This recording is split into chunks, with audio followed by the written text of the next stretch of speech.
Good afternoon. Many thanks for your waiting. And I'm Edward Liu, who is the principal representative of the International Chamber of Shipping, China Liaison Office. I'm very pleased to be invited to give today's speech on the topic COVID-19 pandemic and its implication on crew change and global supply chain. I'm very grateful for the invitation by Hong Kong Energy, Mining and Commodities Association, together with the Silk Road Economic Development Research Center, to have this opportunity to share my views in this topic. Before I start, I would like to briefly introduce the International Chamber of Shipping, ICS, and its China Liaison Office.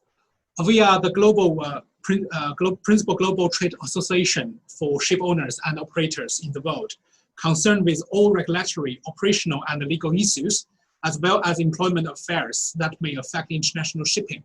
Our membership comprises the world's national ship owners association from Asia, Europe, and the Americas, including the Hong Kong Ship Owners Association. And also the Asia Ship Owners Association is our regional partner.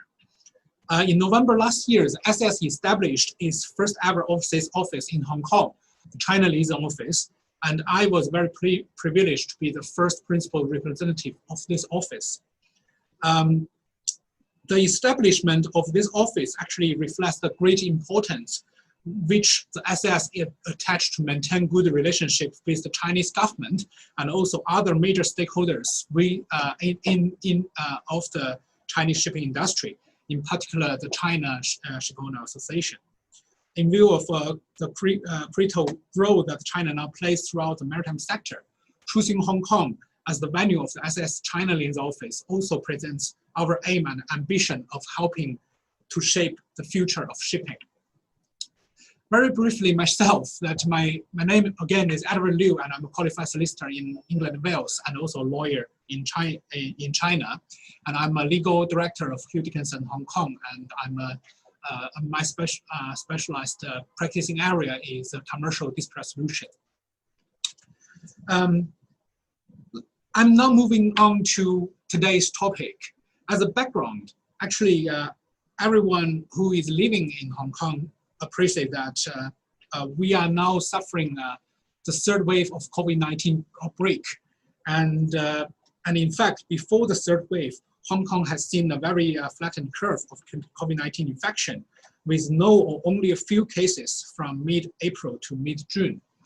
And because of this good situation, upon the persuasion by the relevant local shipping organizations, the Hong Kong government decided in early June to relax the requirement on the crew change so as to facilitate the crew change.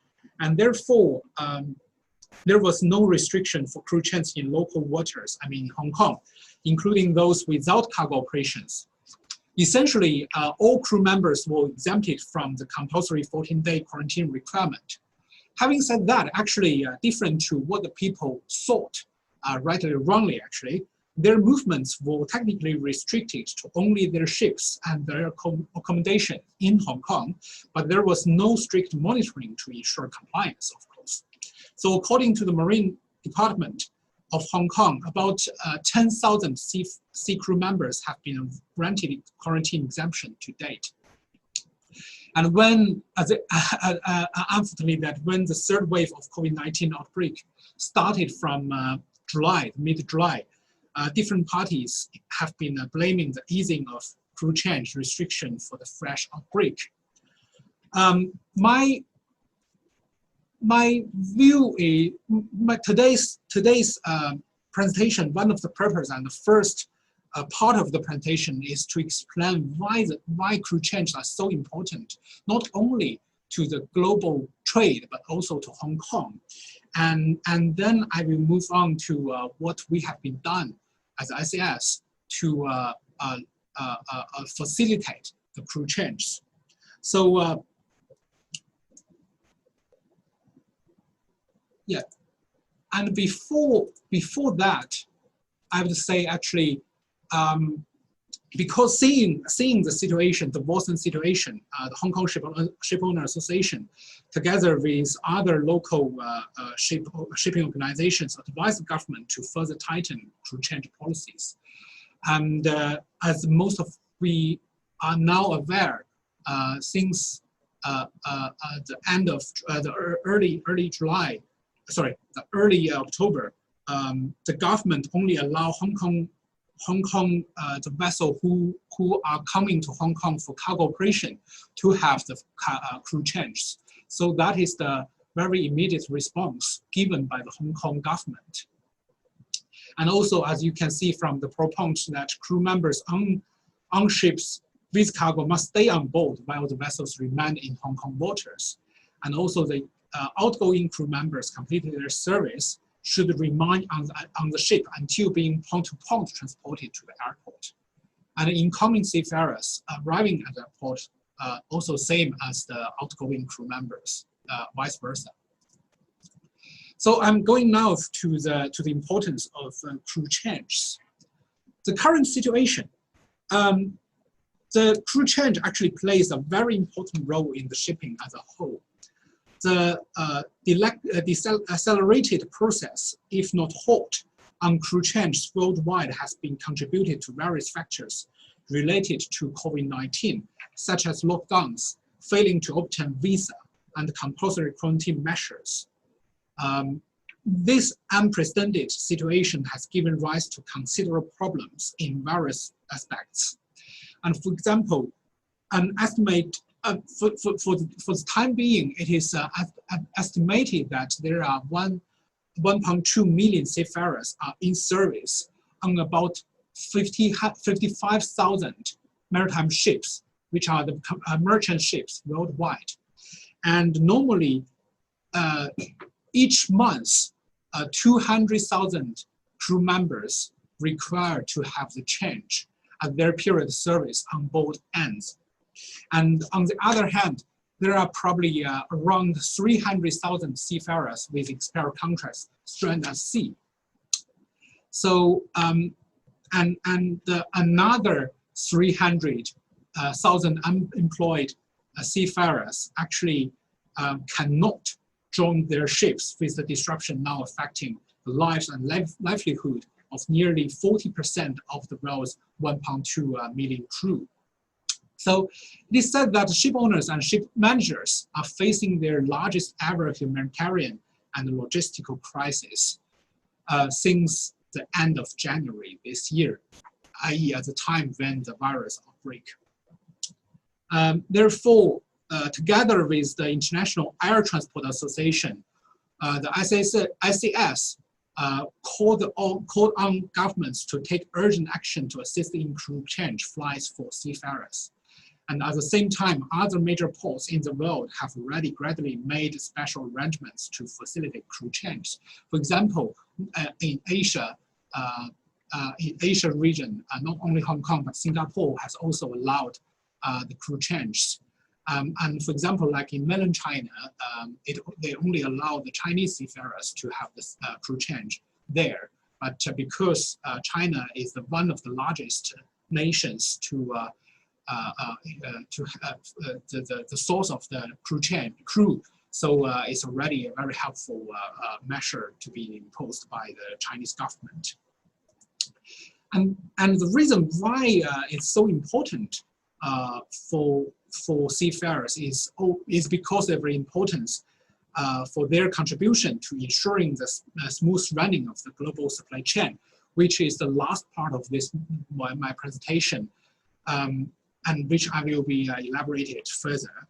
But for the time being, I would like to say that shipping is, as most of us know, that is a facilitator of the world supply chain, which is indispensable for human beings to win this battle of COVID-19 pandemic. The seafarers are the key workers who need to be able to get to from work, just like other first responders, which demonstrates the importance of crew change.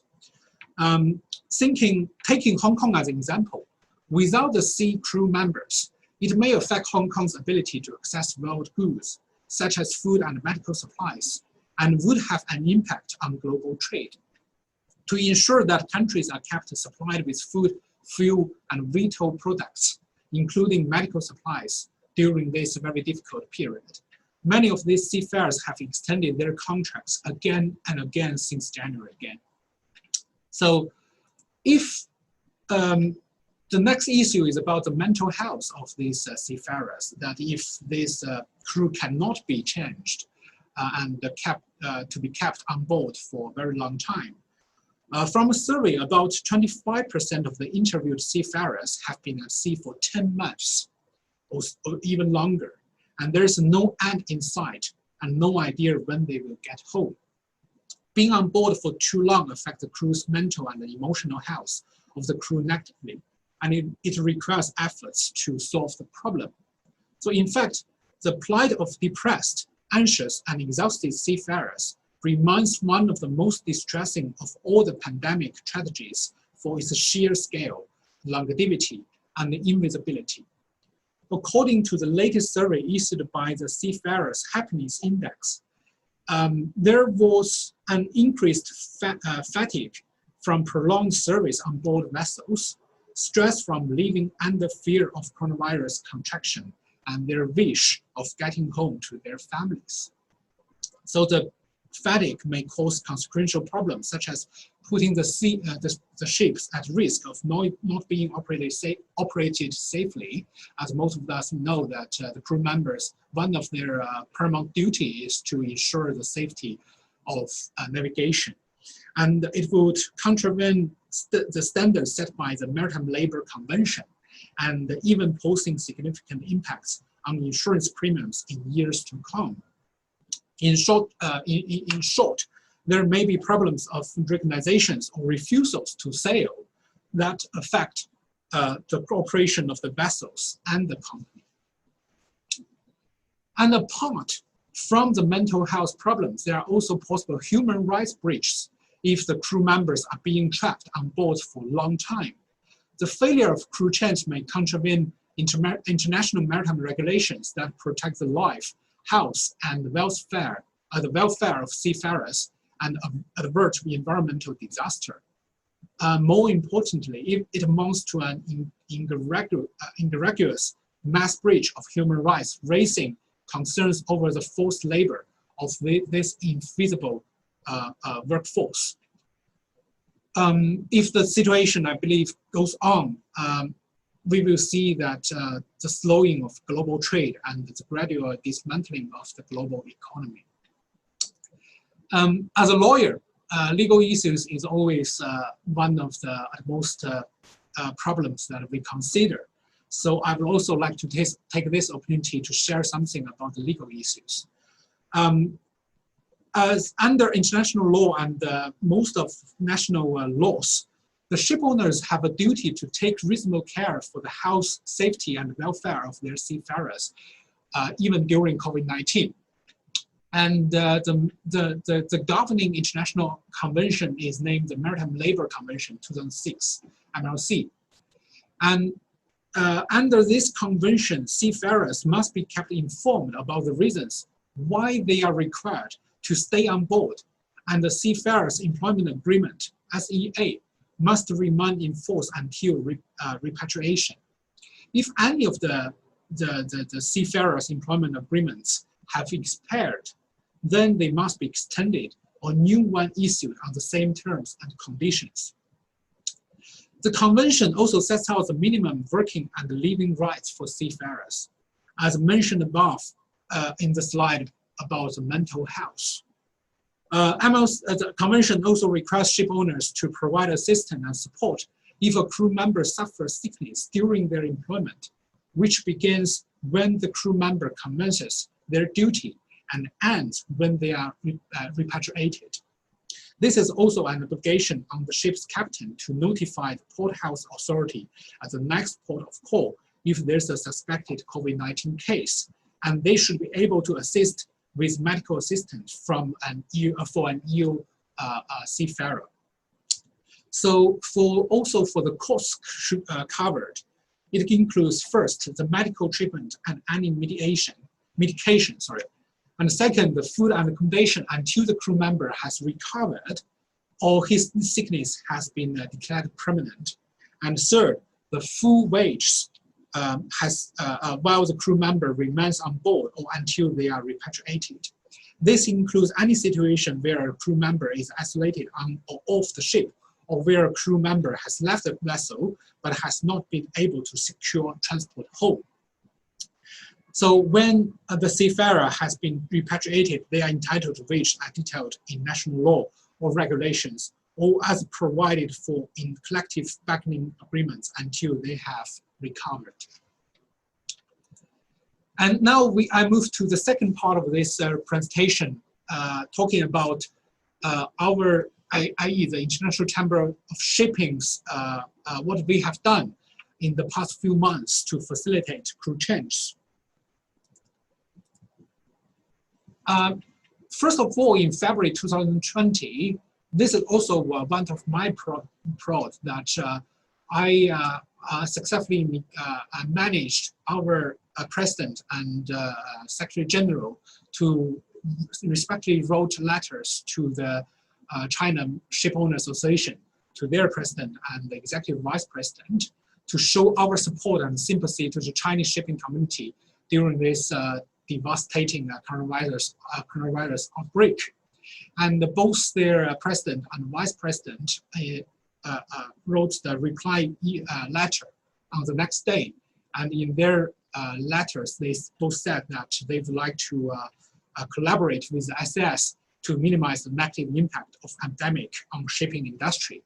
And after all, in the past few months, that the SAS have been working very closely with the Chinese relevant authorities and the shipping organizations, including the China Shipowner Association, on various issues to facilitate crew change, to maintain the global supply chain.